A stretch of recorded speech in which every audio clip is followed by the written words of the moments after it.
يلا نبني احسن تشكيله في تاريخ ريال مدريد، بس ينفع ناخد من كل جنسيه لاعب واحد بس. انتوا اكيد عارفين انا هبدا بمين. اول جنسيه سهله مش محتاجه اي تفكير، هناخد من البرتغال المعزه كريستيانو رونالدو.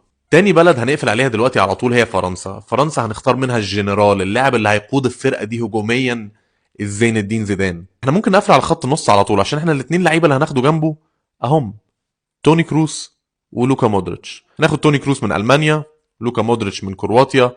احسن ثنائي في التاريخ بالنسبه لي، احسن ثنائي في تاريخ تشامبيونز ليج، واثنين لعيبه مع زيدان هيعملوا خط نص اسطوري للفرقه دي. انا سايب اسبانيا للاخر عشان اسبانيا فيها لعيبه كتير قوي. احنا ممكن نفكر في الجناح اليمين. للاسف مش هنعرف نختار لويس فيجو عشان طبعا اخدنا الدون من البرتغال، قفلنا البرتغال. ولكن عندنا اختيارين حلوين برضو موجودين. كده كده امانسيو موجود احسن جناح يمين في تاريخ ريال مدريد، ولكن انا سايب المركز الاسباني للاعب تاني. بالنسبه لي هي بين بيل من ويلز او دي ماريا من الارجنتين، وانا افضل بيل. بيل في القمه بتاعته كان جناح يمين عالمي من احسن الجناحات في التاريخ، وبيعمل حاجات كتير قوي احسن من دي ماريا. فهناخد بيل في الجناح اليمين. نفسي اختار الظاهره راس حربه نفسي، بس مفيش باكات شمال في تاريخ ريال مدريد مش برازيليه او اسبانيه كويسه. واحنا كده كده الاثنين الاختيارين اللي ينفعوا نختارهم هنا يا مارسيلو يا روبرتو كارلوس. فانا همسك المركز البرازيلي للاسف واضحي بالظاهره، واختار روبرتو كارلوس في الباك شمال، احسن باك شمال في تاريخ كوره. طب كده بقى بما اننا ضحينا بالظاهره، هنختار مين راس حربه؟ هنختار اول جالاكتيكو في تاريخ ريال مدريد، اللاعب اللي كسب 5 تشامبيونز ليج ورا بعض وخلى الملكي يبقى ملكي.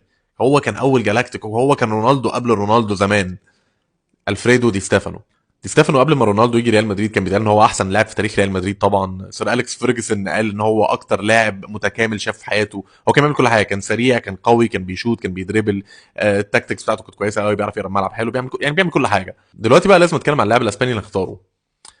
كان نفسي اختار ايكر كاسياس، احسن حارس في تاريخ ريال مدريد، بس ما ينفعش نضحي بسيرجيو راموس.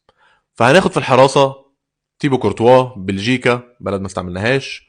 وبجد كورتوا في القمه اخر 6 سنين ولا 7 سنين، عالمي عالمي، احسن حارس في العالم. بما اننا قلنا ان احنا هنختار سيرجيو راموس، انا عندي مشكله بقى اني العب سيرجيو راموس فين.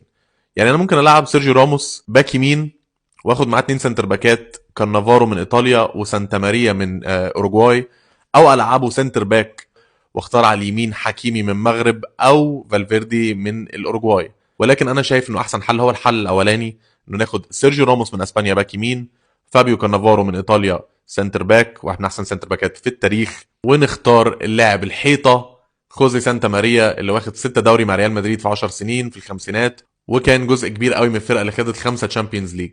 بجد احنا ضحينا بناس كتير قوي. يعني طبعا مفيش طريقه انك تحط كل اللعيبه اللي عايز تحطها في الفرقه.